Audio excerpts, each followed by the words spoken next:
Here we are once again. I hope you're well, folks. Welcome to the latest edition of The Opening Bell. And it's a big heavyweight fight week. Matt Christie and Alex Steedman with you on the show once again. Yes, we're going to be talking about Moses Itauma. We'll be taking a look ahead to all the big action this weekend. There's loads of talking points, a little reflection on what happened last weekend as well. Matthew Christie, how are you? I'm tip top, mate. I'm really good. Yeah, I'm really good. A bit jaded from the whole Anthony Joshua and Tyson Fury nonsense that keeps on giving. But other than that, mate, I'm tip top. How are you? Yeah, pretty good. I mean, I sort of try and... You have to watch these Eddie Hearn on IFL TV videos, Eddie Hearn with everybody. You're covering a lot of the stories, and obviously you're putting together some of those stories yourself or with your team on Boxing Scene. So I'm not quite immersed in it in the same way that you are. And I must admit, I only really watch a lot of those, say, IFL TV videos when I absolutely have to, out of necessity, because I can't be bothered sorting through the wheat from the chaff. And do you know what? Generally, with a lot of that stuff, it really gets my goat and my hackle. My broadcasting hackle rises up when I just see so many people who are shit at their jobs trying to do something that can be done better. So, yeah, I tend not to be immersed in it as much as you are. But I've seen little bits and pieces this week just because of the story and the he said, they said, she said, blah, blah, blah, blah, blah, about the AJ Fury thing, which took another twist this week, didn't it? With it maybe developing into a little bit of Matchroom versus Sela, Eddie versus the Saudis. Now, Lance Pugmire wrote a story in Boxing Scene. Eddie kind of addressed that. He's addressed some of the issues with Sela to an extent. A lot of talk about the addendum that has been sent to correct some of the points that were in the contract that were necessarily null and void. So tell us about the Lance Pugmire story, first of all, for those that haven't read that Boxing Scene article. Do I have to? Just briefly, just briefly. Give us the bullet points. No, I think it was it Thursday last week, Wednesday last week? I think it was Thursday. And Lance was shown a list of conditions that it appeared that Matchroom and Eddie Hearn had put forward to Sela and to TKO and to Turkey LL Sheik in order for the fight with Tyson Fury to go ahead on November the 20th in New York. We know and we've been saying this, it feels like for months, that Anthony Joshua's contract stipulated that the fight would have to take place in the United Kingdom. It's my understanding, and I haven't seen these contracts, so I can't tell you 100%, but it is also my understanding that Tyson Fury's contract did not state the UK. And it's also my understanding, I think I said this last week, I've most certainly said it many times, is that the dates were different.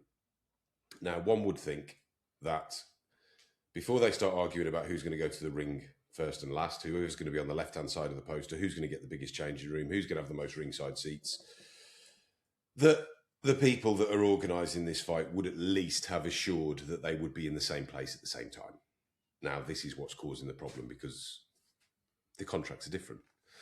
Now, going back to what Lance Pugmire was presented with last week, and it's my understanding that he wasn't the only journalist that was given this information, was a list of conditions that must be met that included different parts of the matchroom business, including the darts and the snooker, and certain things needed to be paid and that certain commitments needed to be met in order for that to go forward.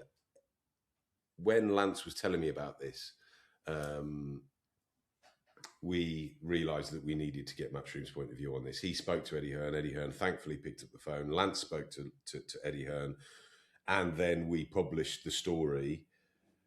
Eddie Hearn was adamant that none of those conditions were part of he handed over.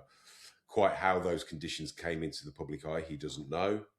But really, what he wanted, the bottom line, from what I can see, really what he's saying is he wanted Anthony Joshua to be paid for the Christian Prenga fight, which took place on July the 25th in Saudi Arabia. Reading between the lines, Anthony Joshua hasn't been paid a penny for that. Now, there are arguments that there might be an agreement that it'll be 60 days before he's paid or 90 days before he's paid. So that could be happening here, and Eddie Hearn has very carefully decided not to be too vocal on that, but that is a condition that the fight is in New York. There was extra media commitments added should the fight take place in New York that Eddie Hearn and Anthony Joshua are not too happy with. There is also the matter of how much they're going to get paid, given that being as though it happens in the USA, it will be a different amount or it will be a different bottom line to what it would have been had it been here in the UK. All of these requests to me seem perfectly reasonable. They do. There's some suggestions as well about what fights should be on the undercard, and it would be matchroom fights on the undercard. But I don't believe that they are deal breakers. They were suggestions. All of this is fine. And I think if you look at it from Eddie Hearn's point of view, and I said this yesterday, it should tell you exactly who he's dealing with, the power of who he's dealing with, the influence of who he's dealing with, when Eddie Hearn and Anthony Joshua are perceived as the contextual minnows in this tale, in that they are the ones, they're the underdogs, they're just standing up for themselves. And I think it's completely fair enough. One only has to consider what has happened purely in the boxing landscape recently with Matchroom and TKO, Zuffa Boxing, then consider how much money that Turki Al-Sheikh has invested in Zuffa Boxing, which is an awful lot. And Eddie Hearn, quite rightly, will have had enough. There's certain fighters that have left Matchroom and gone off to Zuffa. I am also of the understanding that all of those conditions that were leaked in terms of certain monies not being paid for snooker and darts, they haven't been paid. Why shouldn't Eddie Hearn turn around and say, this is not good enough? All he wants is the contract rewritten in order for the fight to take place in New York. We all know the fight should be taking place in the UK. It's a no-brainer that it should be taking place in the UK. It would be one of the biggest events that the country has ever seen in all of its sporting history. But I'm not losing my mind about it not happening in the UK, as certain people are. To be perfectly honest, if Netflix are involved, which they are, they're going to be broadcasting it. They've produced several trailers for the contest already. They have got hundreds of people in an office looking at analytics, looking at figures. They will see how many people watch Jake Paul versus Mike Tyson, how many people watch Jake Paul versus Anthony Joshua, how many people watch Canelo Alvarez versus Terence Crawford, and they have probably noticed that 95% of that audience are based in America. And thus, they think that this fight should be starting at peak time in America, therefore it should be staged in America. I'd rather it was staged in America, starting at a normal time, than being staged at Wembley Stadium and starting at 3 a.m, because that's a ludicrous proposition that really shouldn't have been floated in the first place, in my opinion. But we are where we are. Everybody that you speak to behind the scenes and you ask them, is this in danger of falling through? The answer is almost a uniform one, even though the words would differ slightly and the way they choose to utter them would differ slightly. And the answer is, there is too much money on the table for this all to fall through at this juncture. And that still appears to be the case. Now, the concern that I would have, if I was desperate to see Anthony Joshua versus Tyson Fury, and I'm not saying I am, but if I was desperate, the concern that I would have at this stage is the amount of noise that is being created by, in inverted commas, these negotiations. We know from covering boxing for such a long time that the louder the noise at the negotiation stage, the more perilous those negotiations are. Because people are starting to realise that it might fall apart, and everybody wants to make clear it's not their fault that it's fallen apart. Hence why people start shouting, blaming others, etc., etc. If it all goes quiet now for a few days, which I believe it has, then I think they will be working to a solution behind the scenes, and all of a sudden it will be announced in the next week or so. That, if I had to put money on it, would be what I would think will happen. But given the bickering and everything else and how public it's got and how spiteful it's got, I also wouldn't be surprised if it all fell through. And nor would I care. Well, it seems to me very straightforward that, one, this is basically dotting the I's, crossing the T's, working towards sorting out the mistakes that have been made in two separate contracts. So it's admin, essentially, at the heart of this, is the first point. And I think the second point is it's purely about money. It's purely and utterly about money. If it's in the States compared to the UK, because of, for tax reasons, just making sure that they're getting the same money as they would have had it been in the UK. So I think those are the two main points. The problem now is, Matt, that it has become personal to an extent. It's become boxing political. It's become a little bit of a power-broking struggle. And when you have the egos at play, the Saudis, Matchroom, Dana White on the fringes, you can throw in Tyson Fury and AJ if you want. But particularly, it's Turki Al-Sheikh versus everyone else. And when they're footing the bill, that, rightly or wrongly, and I think our understanding is that there are plenty of people who haven't been paid either on time or at all by the Saudis. So there's an element of rightly about the underlying message coming from Eddie Hearn this week.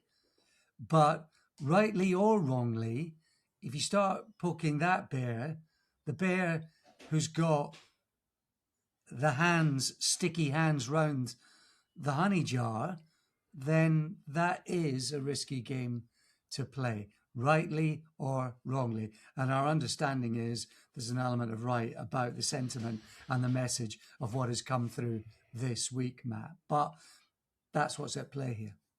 And people won't really talk about that, will they? Because they're too afraid. Everybody and most people are kind of terrified of having their accreditation taken away if they're in the media. People won't talk about the fact that the Saudis have a reputation behind the scenes for paying their bills late. And I've spoken to several people about this, and it's a common theme. Because the bill that they're going to get paid is so ginormous, they're afraid of rocking the boat themselves, because they obviously want to get paid and they want to continue doing work for them because they're getting paid very well eventually. So it's a bit of a catch-22 in that regard. I also think in terms of Dana White's involvement, who probably hasn't helped matters, in all honesty, by coming out and saying, I'm the promoter of this, I brokered the TV deal, I brokered the location deal, and essentially trying to say that he's exceptionally influential in dealings here. Frankly, if I was the promoter of this event, I'd be hiding, because it is such a mess. I cannot believe that anyone would admit to owning this utter chaos. And then just to add to it this week, you have Tyson Fury pounding out some hard yards on a running machine, inviting just about anyone, any promoter, any manager in the world, including particularly Dana White, to come and join his team. Is this just typical Fury, who doesn't really know what he's saying? Or actually, is it quite a clever, instinctive Fury who's just rocking the boat a little bit? It's Tyson Fury doing Tyson Fury stuff. I mean, I've not really kept up with what he's been saying recently. Kind of a bit fatigued from it over the years. And I can imagine that certain people who have been working with him for years and years and years are very quietly looking forward to the moment when he retires. Yeah, you think the noise is going to stop there? Do you think the noise is going to stop there? Doubt it. Doubt it. Right, so that's all of the politicking. Maybe that's going to iron itself out. Maybe it's going to rumble and rumble and rumble. We shall see. But you fancy there'll be some banging of heads one way or another. Johnny Fisher, sticking with the heavyweights, has he's got a date now, hasn't he? That's the 26th of September at the Copper Box. His Zuffa debut. Not taking any chances with Michael Piriton, are they? Don't think he's going to catch a hay fever from that fella, or is he? I tried to do a little bit of research into him. I think BoxRec, and you know that BoxRec rankings are a bit weird, particularly at the top end, and when now and again the pound for pound ratings are published, the BoxRec ratings, and people go absolutely berserk about them. But when you're looking at certain level of fighters, they're kind of handy because they rank every single fighter in every division. And Piriton, I believe, is about 170th in the world. I noticed that back in 2020, he was interviewed by Craig Scott for Boxing Social at the time. Went along to a boxing gym, apparently, because it was a challenge. He was challenged by his mates to go to the boxing gym. He did so.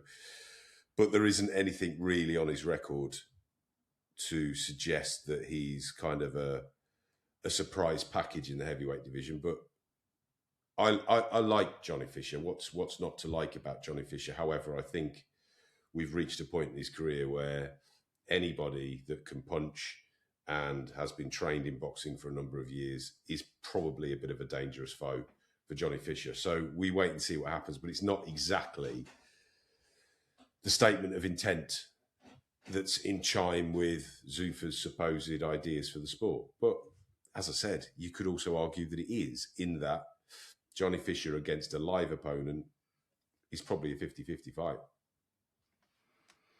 Good point. Probably a fair point as well. Is that one, though? Is that one? That's the end of September. End of October, we might well have Navarrete against Shaki Foster. Sounds like they've at least agreed a deal on that one. One of the better fights that can be made at Super Feather, Matt. Yeah, it's nearly done, I think. More or less done, I'm led to believe. Terrific fight. Really like it. Load of belts on the line for the people that like the belts. And two very good fighters, contrasting styles. And one of those fights that when you say the names of the two fighters, it's not immediately coming to your brain who's going to win that. And that's what we like. Sad news coming through from South Africa.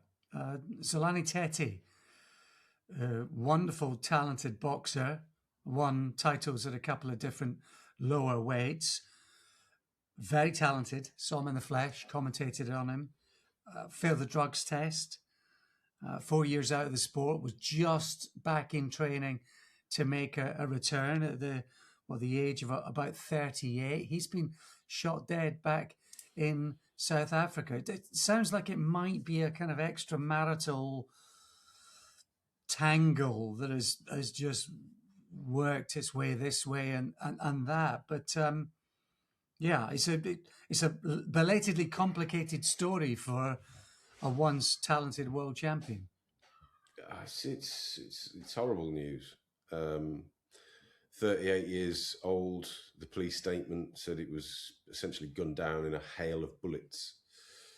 He was trying to get into his yard to escape at the time. And yeah, I think I've heard secondhand that, yeah, there were certain things going on behind the scenes with certain characters that certain people probably shouldn't have been involved with. And Zolani Tete is now dead as a consequence. I remember his victory when he stopped, forget the opponent, in 11 seconds. And I think that is widely reported as the shortest world title fight. I think I was there when he beat the Bajabbas out of Paul Butler, and you really realise what a force of nature that he was back then.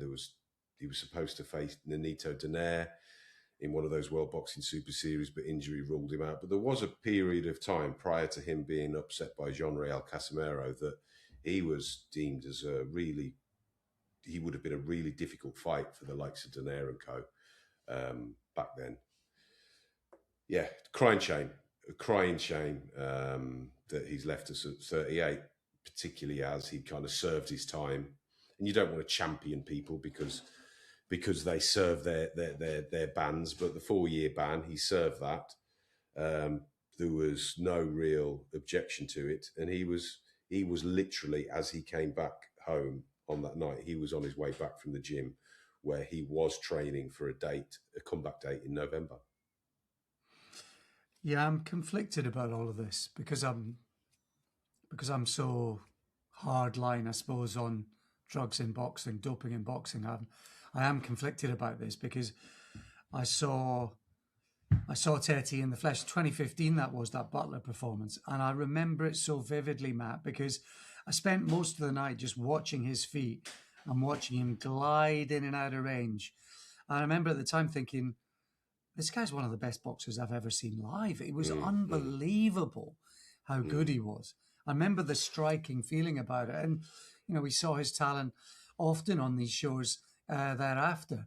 Actually, so much so was I taken by him. I remember John Evans, your old sort of media room colleague, and mine used to come on the Boxing Matters show. John sort of interviewed him and his team quite a few times. And I saw Teddy had one of these, because he was called the Last Born, wasn't he? That was his ring moniker back then. And he had these Last Born baseball caps. And John Evans got me one of those. I've had it, worn it for years and years and years, up until Teddy failed the drugs test when he beat Jason Cunningham. What was that, in 2020? 2022, I think. 2022 it was, yeah. 22, yeah. Of course, he's out for 4 years, yeah. And then, after then, it's gone in a cupboard. And I sort of feel it should come out, at least in tribute to the boxer that he was, Zolani Teti. But I'm conflicted about that, I've got to say. But sad news coming through regarding that. Really sad news that it's ended up in that particular fashion. Now, let's move on. It's a heavyweight fight week, of course. How are you feeling about Moses? We spoke last week about allowing ourselves to glimpse into a future that doesn't revolve around Fury and Joshua, and maybe Ben, and maybe Eubank, and others. Exactly, and I think this fight is at the moment kind of just skirting beneath the radar as a consequence of all the noise about Tyson Fury and Anthony Joshua. The more I think about this fight, Moses Itauma versus Filip Hrgovic, the more I'm looking forward to it. And while trying to claw at my own shoulders to stop me from getting overexcited and believing all the hype, the more I think about this fight, the more I think that it could be another one-sided job for the young man, the young 21-year-old, who will be the second oldest fighter in history to wear a heavyweight belt.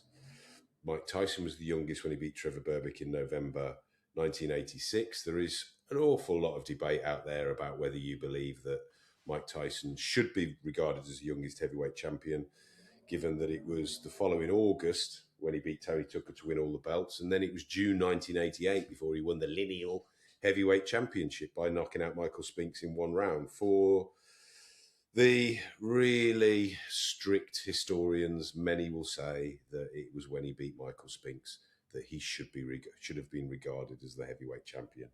As someone who was young at the time and followed Mike Tyson's career, there was barely anyone that at the time that didn't believe Mike Tyson was the best heavyweight on the planet, long before he beat Michael Spinks in one round. But I do understand the history lines. I understand the lineage. I have a certain amount of respect for it. Don't have enough respect for it to argue with anyone about it because I don't care. But I go off on a tangent here. Moses Itauma will be younger than people like Floyd Patterson, for example, younger than Muhammad Ali when he first won it, if he wins a belt. But there is still some work to do, however, for Moses Itauma to be regarded as the best heavyweight on the planet, even if he demolishes Filip Hrgovic in a couple of rounds. Which he's fancied to do. He is an 8-1 on favourite, 1-8. Hrgovic, with all his experience, amateur and professional, his toughness, his punching power, his good long jab, and his mindset, his mentality, more than anything else.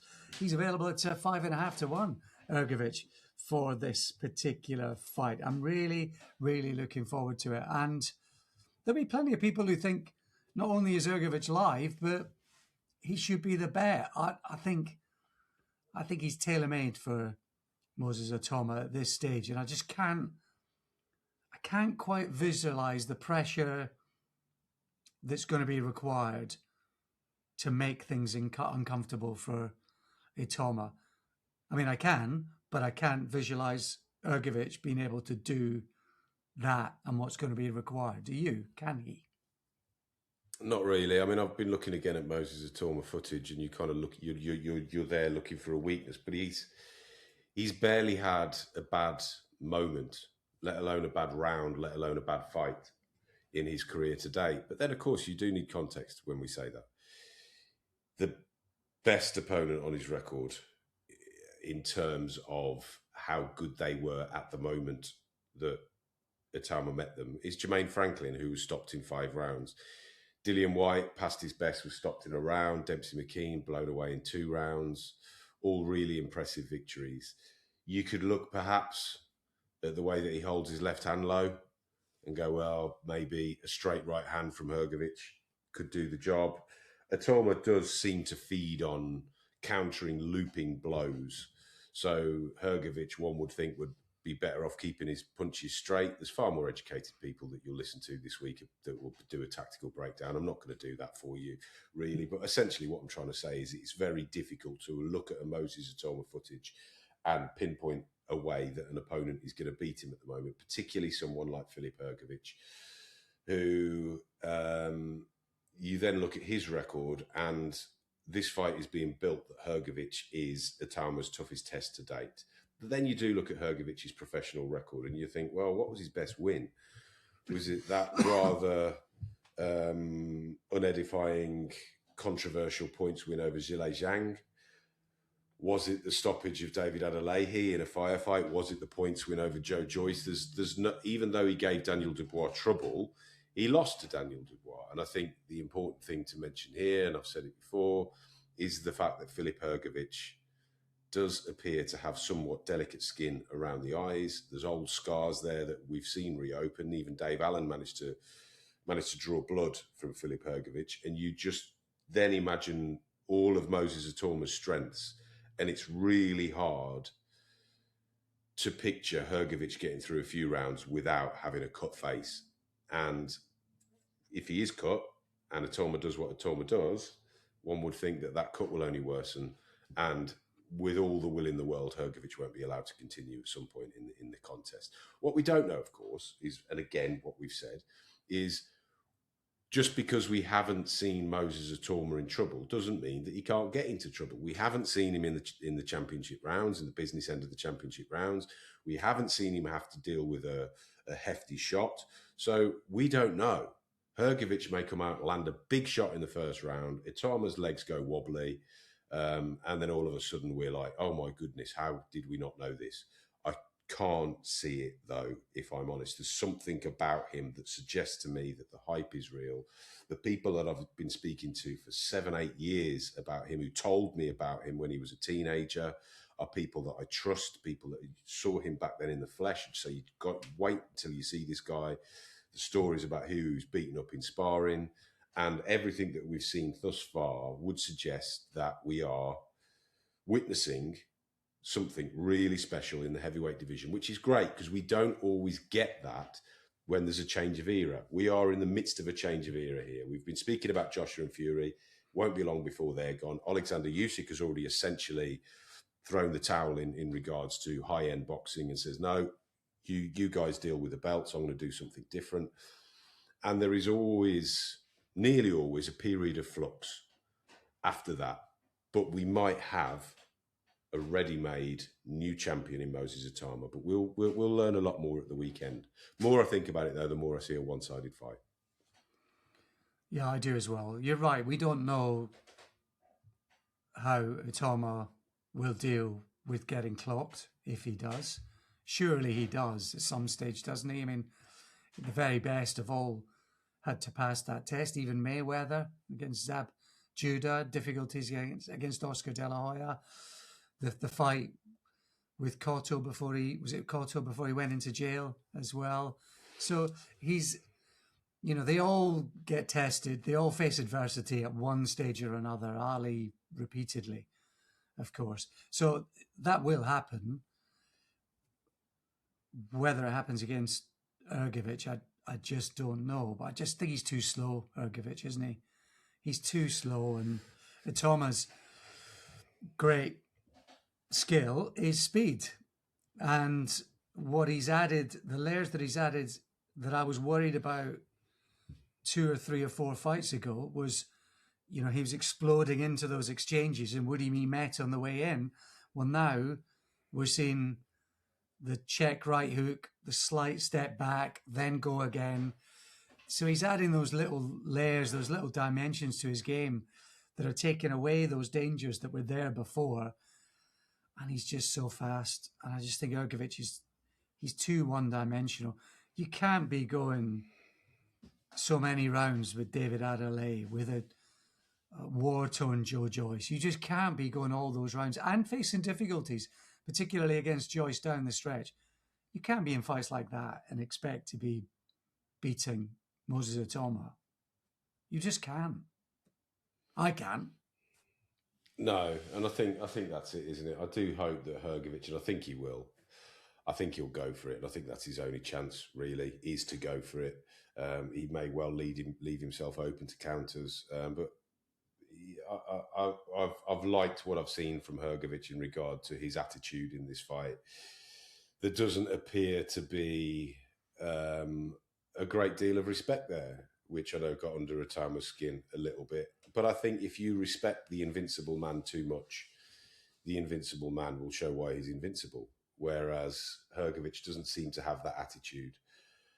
Going into this fight, he's going to give it all he's got. He's been quite open in certain interviews that I've seen where he said, look, he might come out and stop me in the first round, but we don't know. We don't know that. Why is everybody going losing their mind over this kid? We've seen nothing against a top-level opponent like me.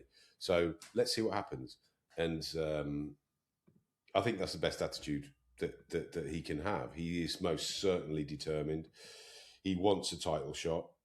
And he's got one against Moses Itauma. And this, I think, is really going to be a defining moment for Hrgovic. Unfortunately, it does come against Moses Itauma. Let's not forget about Hrgovic, though. What was it, 5 years ago? He was the champion in waiting, wasn't he? He was the one that everybody was getting excited about. And he never quite fulfilled that potential. And I think it was the Zhilei Zhang fight, wasn't it, which was awful to watch. He was quite lucky to get through it. That's before Zhilei Zhang, of course, had beaten Joe Joyce, and we knew about how dangerous Zhilei Zhang was. But Hrgovic a little bit is flattered to deceive. This is his chance at the weekend. I think he'll give it everything he's got, and I think he'll be stopped. And I think it's going to be another Itauma masterclass, and everybody is going to go absolutely berserk afterwards. And I think rightly so, to an extent, rightly so. I think if he can, I think he's got box office in him. I think he's got showbiz in him, and he's got a spectacular finish in him. And I think Hrgovic is the right foil. But as you say, his mentality is fantastic, isn't it, Hrgovic? His approach to this is fantastic. And in truth, a lot of what he's saying is absolutely fantastic and pretty much on the money. But the one thing you can never countenance is box office, X Factor, that little bit of va-va-voom, and the future and history. And those are things that you can't put into a sentence until you've had a chance to see them unfold. And there is a chance, there's a good chance, that we're watching history unfold before our very eyes. And Hrgovic can think and can say whatever he wants. He is a boxer with an ego, and maybe, while sounding objective, maybe he can't see the future. Maybe he's blinded to what is in front of him because he has to. He has to lie to himself because he has to believe in himself. And maybe he is just a bit part in history. And we're going to see that unfold this weekend. Can't wait. I can't. And nobody should underestimate the pressure that must be on Moses Itauma's shoulders, and how that pressure will increase if he continues to look as good as he has done thus far. And this is the thing. We saw it with Mike Tyson. We've seen it with athletes in other sports. When they are so young and they are elevated so high in their discipline, it is very, very difficult to retain the same focus that they had in their teenage years when they are in their early 20s. It's a strange old time for anybody. You know that, Alex. I know that. I remember what I was like in my early 20s. So I think at the moment, we should be picking Moses Itauma to win. But at some point, there's a danger that the wheels may come off this hype train. In boxing, it's always in the wind. It's always in the post. It's always in the air. That's why we love it, isn't it? And particularly in the heavyweight division, it's there. It's ever present. It's always possible, for sure, for absolutely sure. I think, talking about Hrgovic's mindset, we get the sense. I mean, he can't be that cool, a cucumber, can he, Moses? Can he? But he sure looks and sounds it, man. In other words, you know, as well as the stuff we see and the stuff that we've heard and the vibe that we're getting, you also get that sense that he's got the other side of it as well. And that's the mental makeup to deal with all of that. Now, he's a human being. He's a fighter. He's a boxer. And he's yet to chart those waters. So we can't know for sure. He absolutely can't know for sure, even although he might think he does. And he gives us the impression that he can and will. But we don't know. We certainly get that sense, Matt, that he's got the other side of the game as well. At the moment, if he wins at the weekend, and he will be called a world heavyweight champion because he'll have an IBF belt, then all of a sudden his life could change dramatically in terms of being recognised everywhere he goes, would be in terms of trying to keep every single sponsor happy, in terms of his time no longer as feeling like his own property. And it's then that things can get tricky. Certain people can deal with it, certain people can't. I'm not saying for 1 second that Itauma has shown us anything to suggest that he can't. I'm just saying that it's going to be an interesting journey for the 21-year-old. And of course, I envy his talents, but I don't envy in the slightest the exposure that he's going to face. Prediction for the fight? Inside 5, rounds 5 to 8? I just, you know, it's too easy just to say Hrgovic has been cut, so it's going to end on cuts. But I just think, given that he does cut so easily, and given how accurate Moses Itauma is, and he's shown us in the past, and how you would imagine Hrgovic will approach it and how Itauma will approach it, I do see Hrgovic getting cut, and that ultimately leading to his downfall. And I think it won't go past 8 rounds. But remember what it took from Daniel Dubois' heavy hands to turn the fight his way, but also what it took to stop Hrgovic, to essentially punch the fight out of him. And that was the heavy-handed Dubois. Now, it's a different kind of power. It's speed and timing, isn't it? So I think with someone like Itauma, there's always the possibility of a spectacular knockout from a punch that you don't see or beats you to it. It's a very different kind of power to Daniel Dubois. So while you lean towards the fight being punched out of Hrgovic or cuts coming into it later on, actually with Itauma, you've always got the sniff of the spectacular at any time, haven't you? Oh, completely. And yeah, I'm exceptionally grateful that I can't sit here and compare what it feels like to be hit by Daniel Dubois and Moses Itauma, to be perfectly honest with you. However, I would imagine that the way that Daniel Dubois fights, there's an element where you can kind of almost brace for it it's going to feel like hell. I can imagine what Daniel Dubois hits like, having spoken to opponents and trainers, but you're also aware it's coming. Whereas with Itauma, you have that kind of discombobulation that's triggered by not seeing the punch come in, no idea where it came from, don't know what hit you, and they are the ones that can cause the spectacular knockouts. Whether it will be a knockout or whether it will be a mercy stoppage or whatever, I don't know, but I can't see Hrgovic being the fighter, as much as I want him to be. I can't see Hrgovic being the fighter to drag Moses Itauma into the deep waters that we all want to see, so that we have the last few answers to the last few questions about the potential of this young man. You've got Konstantin Ursu fighting Ben Vaughan on the undercard. Ursu defending his British and Commonwealth welterweight titles. Now, he's managed by Jhonny Clark, who I spoke about last week on the show. I did speak to Jhonny, see if he wanted to come on this week, because it's fight week with Ursu. He was busy. He's going to come on next week.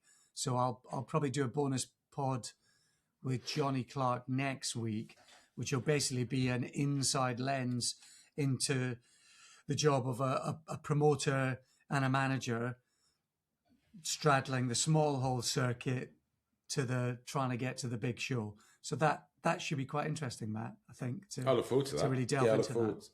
I look forward to that. I can't imagine it. I mean, I'm sure and I hope that we'll get to really hear some truth in that, about how difficult, almost impossible it is. The fact that Jhonny Clark is still going now is a surprise, frankly. And that's not a diss. That's not a diss at all. That's me kind of observing what's going on in the boxing world at the moment. Oh yeah, other small hole promoters falling by the wayside. He's losing money on every show. It's only so how long you put your own, and he's trying something. He's trying big show glitz on a small hole circuit, and I think some of that's going to have to give. Really, the money he's putting into all of that build up and promotion, I think he's going to have to give. I wondered if he might be threatening to leave. I would say it's in the air, but we'll get the lowdown from him next week. He's got a show in October. I think he is planning one in December, and then it might be a case of reevaluate and see what 27 looks like and see what the landscape looks like. But we'll get all of that from him next week, and I think it will be fascinating to really hear about money, dealing with fighters, dealing with other promoters, dealing with the big TV companies and what all of that looks like. I think it'll be fascinating. So he's got Ursu this week, who I suppose the smart money will be Ursu to win on points, but it might just be a chance that Ursu can get a second half of the fight stoppage against Ben Vaughan in that one. And you got Sam Noakes against Baranchik. Baranchik at his best, and to be fair to him, he is used to fighting pretty much once a year for the last 5 years, Baranchik. So the fact he's been out again for another year and a half or so since he lost to Keyshawn, I wouldn't worry about that too much, but it's difficult to know quite what version of Baranchik is going to show up. I actually commentated on Sam Noakes' return to action after he lost to Abdullah Mason, and difficult to read too much into that, Matt, other than he seemed unaffected by it, seemed to still have quite a bit of the Sam Noakes about him, but it was at a much, much lower level. So he goes back up in grade.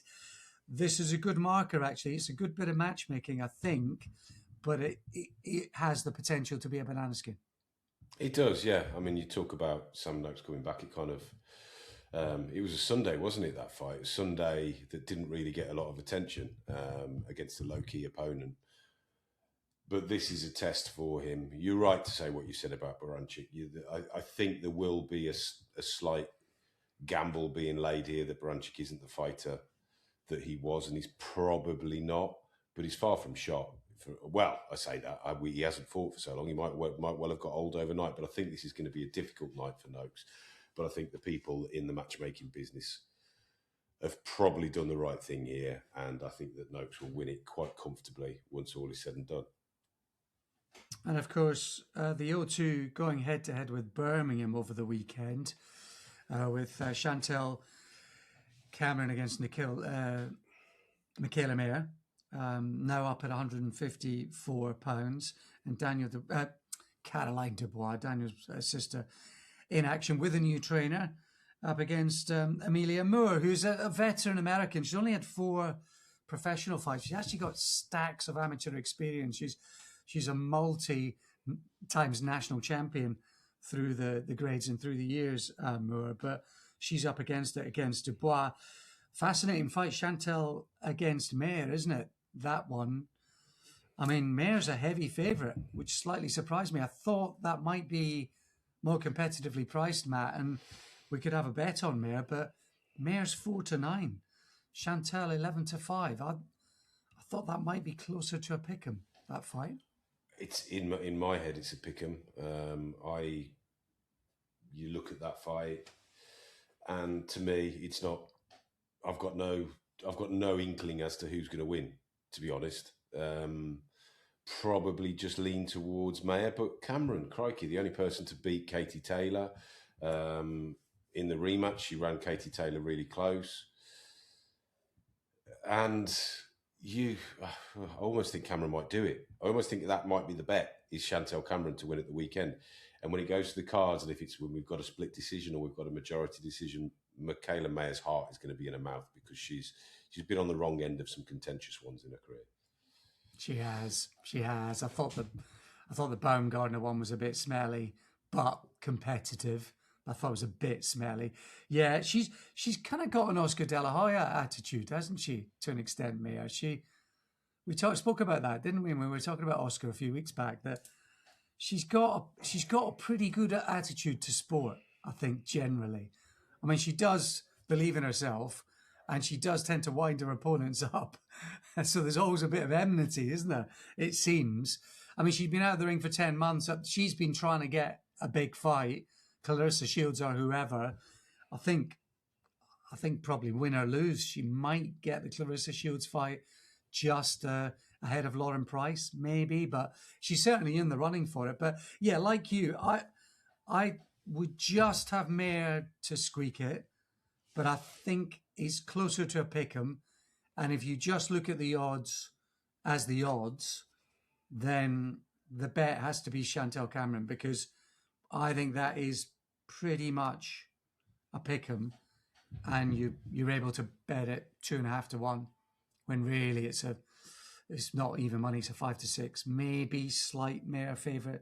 So yeah, that I think Chantel's probably the bet, even although I would have been tipping Mayer in that one. All of that coming up this weekend, and we were just a little unlucky last week with the big price sort of possible, weren't we, with P.A. Gordon against Lely Buttigieg? Yeah. Only just, it was a draw in the end, and I think a draw was probably a fair result. I think that could have just gone either way, maybe 6-4 either way. I thought a draw was fair enough, and Gordon showed that he was no 7 to 1 chance, didn't he, in that one? On a night when George Liddard was way too good for Dario Morelli in the end. Yeah, he was more one-sided than I thought it'd be. I think we said last week that Liddard was and should be a healthy favourite, so I didn't expect it to be too much of a taxing night at the office. But I thought he was excellent. But he kind of was allowed to do what George Liddard does. And now and again he was countered. Now and again he was caught against a better level of opponent. He may not just get caught; he might get punished. But we wait and see. Liddard is a promising talent. Now the European champion, and onwards and upwards for him.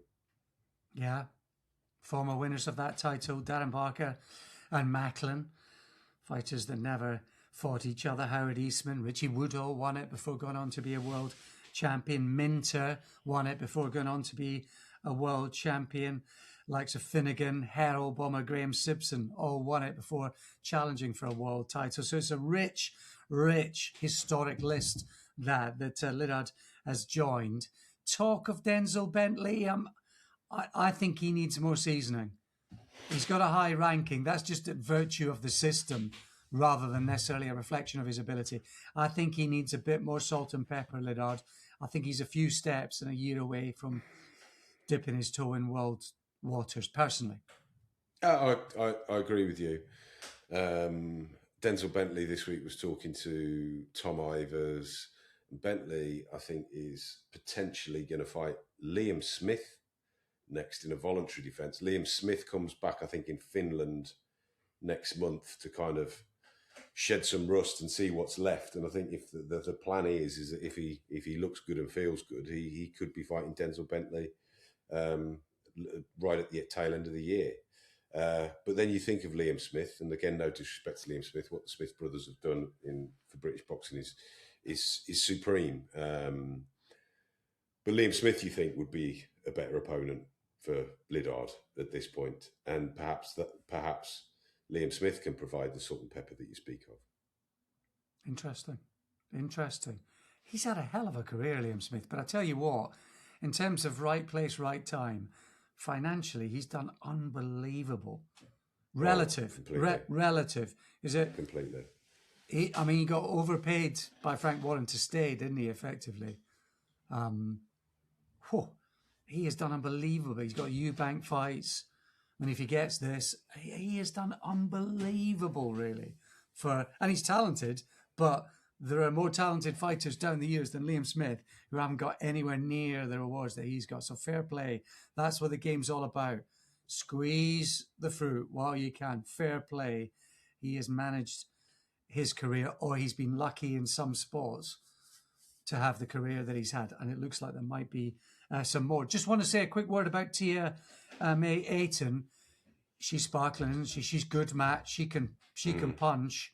Willing to take one to land one as well, though that might have been cut your cloth against Ellie Halliwell, who didn't have the pop and didn't jab consistently enough to keep her off. But she really does cut the ground and cut the ring down eye-catchingly well. There's a real economy and efficiency of her as she goes around the ring. I think she's got it, Matt. I think she has got it. She appeared to. And then that was a good fight for her as well at the weekend. I thought it was a decent matchup, a decent test, and it was, in the end, it was pretty one-sided, wasn't it? Yes, she certainly did a job. And a quick word on Teo against Rolly. A couple of scares from Teo. Left hook in the fourth, a big right hand in the fifth, but that was about it from Rolly Romero, wasn't it? I mean, how he thought he was going to win that fight with those tactics. And Teo wasn't that impressive. I thought his feet were poor, his distance, judgment was poor. He was just busier, and he had the right attitude and the right approach throughout. And deserving winner. And I think Rolly Romero's, the look on his face when the result was read out, I thought was delusional. He carried that on into the post-fight press conference. Lance Pugmire was there, and Rolly turned around and said something like, if anybody else did that, you'd label it a masterclass. When I do it, I'm robbed, essentially. And he was kind of almost referring to the way that Shako Stevenson had outpointed Teofimo Lopez. And he said it's all political. It was not in the script for him to win, because Teofimo Lopez has, of course, signed a deal with DAZN, etc. Rolly Romero threw it away. I think that he probably did believe he was going to win. That can be the only explanation for the way that he was fighting over rounds 10, 11, 12, where he's visibly taking a step back, almost feeling like he'd won every single round up until round 9. Very curious approach. Perhaps he was getting the wrong advice in the corner. We don't know. That may explain it. But really, I think when people are particularly vocal and particularly bitter, there is an element of them feeling a little bit of regret as well, a little bit of shame that the opportunity was there and they didn't make the most of it. Because I thought, as you say, Lopez had his moments, but he was there for the taking almost. And Romero, aside from that shot in the 5th round, there was another good shot in the 4th. There were some good moments from Romero early on. He just seemed to completely take his foot off the gas from round 5, 6 onwards. It was really odd performance. Matt and I mentioned the betting from time to time. I'm interested in it. I like a bet. More often, it's when the odds are wrong, or I think something's just slightly too big in the betting. But I just want to mention that a friend of a friend who actually does it professionally has set up it's a website on Instagram. So it's called sharpbetting.co.uk. That's sharpbetting.co.uk. It's on Instagram.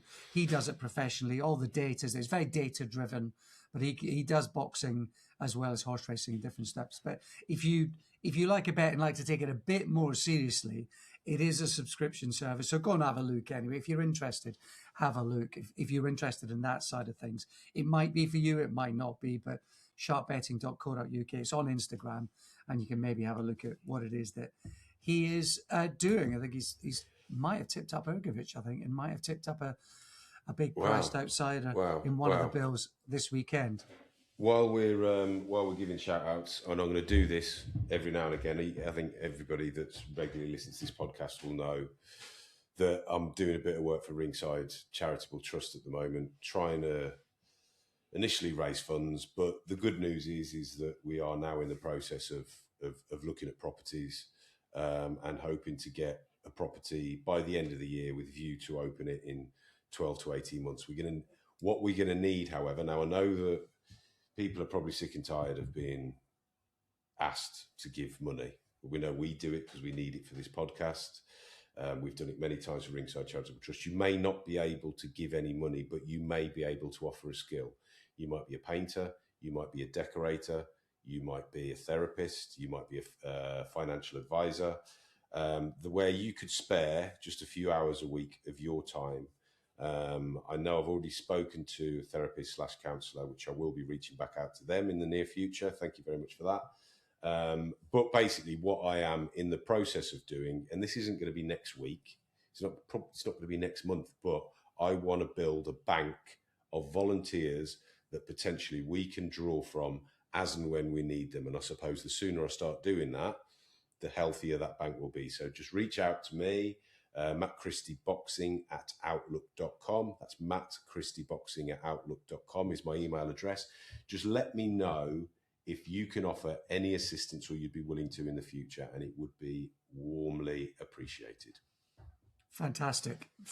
Let's do that. I'll tell you what, Matt, let's you and I in the background, let's make a list, and we'll speak to Dave Harris as well. Let's make a list of all the possible occupations, trades, skills that we think might be required, might be needed. And then we can just shout all those people out and just say, if you are a carpenter, a plumber, a physio, an occupational therapist, etc., etc., etc. We can just go. So let's have a thinking cap about that. Get in touch with Matt in the meantime. You can always get us on socials anyway. At Alex Steedman. Matt C Boxing News, are you still? I am Matt C Boxing News, but I'm very lax on social media. I avoid it where possible. So if I don't get back to you on there, don't take it personally. But I will get back to you if you email me.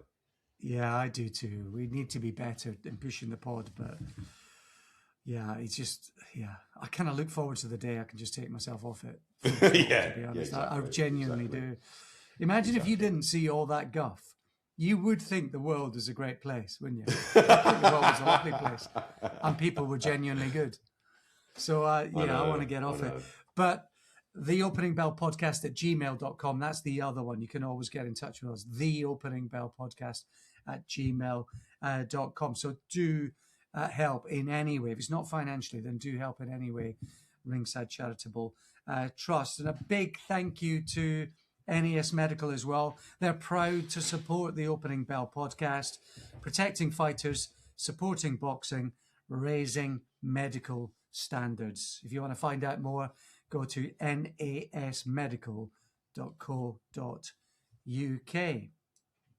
Time now for this week. This week, we take you back to the 24th of August, 2013, the StubHub. I've always wanted to go to the StubHub, actually. I like the look of that as a venue. But we're going back to Abner Mares on his unbeaten journey. It's a bit of a funky one, this. Abner Mares, the WBC featherweight champion, against a sort of unsung hero, but one of my favourite fighters of the time, Jhonny Gonzalez.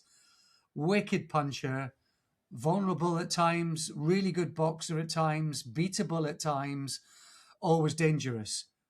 Always dangerous. And he was this night as well. Mares against Jhonny Gonzalez. A bit of a funky one, man. Yeah, I mean, it only lasts 2 minutes and 55 seconds, doesn't it? And Jhonny Gonzalez, as you have just suggested, yeah, he really is a bit of a, or he was a bit of a cult hero to kind of the boxing anoraks, the hardcore fans, as you call them, the boxing Twitterati. Jhonny Gonzalez, yeah, we love him. But he was 54-8 going into this fight, 54 wins, 8 defeats. Abner Mares was on the cusp of being regarded as one of the best fighters in the whole of the sport, and he was on a hot streak. Beating Joseph Agbeco, Eric Morel, Anselmo Marino, Daniel Ponce de Leon in a bit of a firefight. Yeah, Darchinian, of course. And people are expecting him to win this. And I think it's a left hand that starts it for Jhonny Gonzalez, which almost seems to knock Abner Mares out. And while I was watching this again, and I remember thinking at the time, we always say, don't we, that a punch that lands in the first round can be far more dangerous and discombobulating than a punch that lands in the 9th round. You're not quite conditioned to take it. And it's just, the case is here. Nobody, even though everybody was aware of how dangerous Gonzalez was, nobody was picking this fight to be over in the first round. Absolutely not. Absolutely not. Former, well, if not sparring partners, Mares had been drafted in as a young man to spar with Gonzalez during one of his camps. They also had Nacho Berenstein as a common link as well. Berenstein in the corner of Gonzalez. Of course, he'd be in the corner of, say, Juan Manuel Marquez. You'd recognize his features. He used to train Abner Mares prior to this. Mares, described by Jimmy Lennon in the introductions, the Showtime introductions, as boxing's pound for pound young star. And that's right. He was being given the big build-up. This was supposed to be another win en route to greatness for Mares. And it would never quite work out like that. He would win again. He'd win another world title again, but he wouldn't quite hit the heights that were anticipated of him. But Gonzalez, just a wicked puncher. This is 47th knockout in 55 wins. That's a phenomenal knockout ratio for a relatively unheralded guy in the lower weights. Spectacular, that, Matt. Completely. And you kind of get the sense of disbelief from co-commentator Paulie Malignaggi when he's kind of almost double-checking that it was a first-round knockout at the end. But then at the same time, they're saying, but we should have known that this could have happened given Gonzalez's knockout record.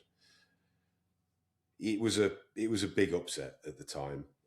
People may not remember that, but it was for me, it was one of the upsets of the year. And I think it was more upsetting just purely because of how brief it was.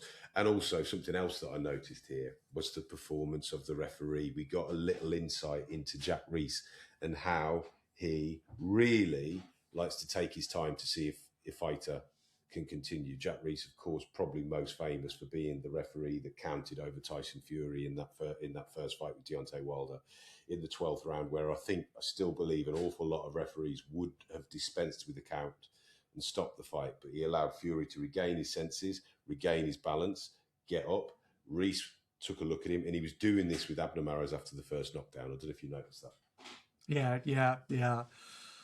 Slightly younger Jack Reese, one of my favourite referees, actually, Jack Reese. And you like the way he goes about it, how he tries to time it. It's something we've spoken about in recent weeks, haven't we, about stoppages from history and stoppages maybe from the last few years, and how referees could go through certain routines, I think is probably the process and routines. If I was in referee school, those would be the things I'd be hammering home. Let's have a checklist of 3 things you do, 4 things you do, 5 things you do, whatever it is, and just go through those one by one. And looking at the fighter, being able to assess the situation, has to be one of those, unless it is spectacularly obvious that they are unconscious and not able to continue, or hurt and unable to continue. But that assessing of the situation, I think, is really crucial. And you see it with Jack Reese here, and I think people perhaps will accuse him of giving a fighter who's clearly hurt too much time to recover, and I hear those arguments as well. But But Mares goes down the first time. Reese does the count, looks at him, sees if he's steady on his feet, looks into his eyes. Another knockdown follows, and Reese dispenses with the count at 5 or 6. Mares instinctively complains, and Jack Reese says to him, "I'm sorry, your eyes have gone." And he's looking right into his eyes, and that really was his barometer, wasn't it? Was the eyes of Mares. So from that, we can take that they were still there after the first knockdown, but after the second one, his eyes are all over the show. And Reese. And by the way, and at that stage, he's on his back, but trying to raise his head. He's against the ropes, and Reese is less than a foot away, staring into his eyes. He's right there. He's got his arms around him. He's almost cuddling him and supporting him against the ropes. And he's literally a foot tops, eye to eye, eyes to eyes. Yeah, absolutely bang on. And the left hook that starts it off, Matt, the more you see it in slow motion, the more you think, how's he managed to land that? But he just dips down, doesn't he? He changes his level. It's quite a wide left hook, but it's so well timed. The movement that leads to it is so good that it just completely catches. And I think the slow motions almost do a disservice to the boxer who's been hit, because it just all looks so slow and perfect, doesn't it? But in real time, it just wouldn't have been the same. But what a punch, that left hook. What a shot, one of the knockouts of the year. I'm not sure if it was widely... Well, no, it wouldn't be, would it? Because he didn't actually end the fight, so it wouldn't have been knockout of the year. But had he have stayed down for the count of 10, it would have been a heck of a shot that early in the fight. And, yeah, all of the boxing anoraks were just rejoicing that their hero, Jhonny Gonzalez, proved them all right. Absolutely. One for the hipsters. I was calling Matt a hipster before we came on here, wasn't I? He's got his sleeper T-shirt on. Yeah, I was there at Glasgow in 1996. This is the in between the tour 2025. This T-shirt actually. No, yes, I know. I wasn't there. I don't care. I wasn't there in 1996. I don't think I saw them back in the day actually. Yeah, he's been at the retro tours though. Yeah, the last. Yeah, I've seen him a few times in recent years. Good man. Thanks to Matt. Thanks to you. For listening. Support Ringside Charitable Trust if you can. Support the Opening Bell podcast if you can. And we'll be back again next week, hopefully with that bonus pod in discussion with Johnny Clark as well. Bye for now.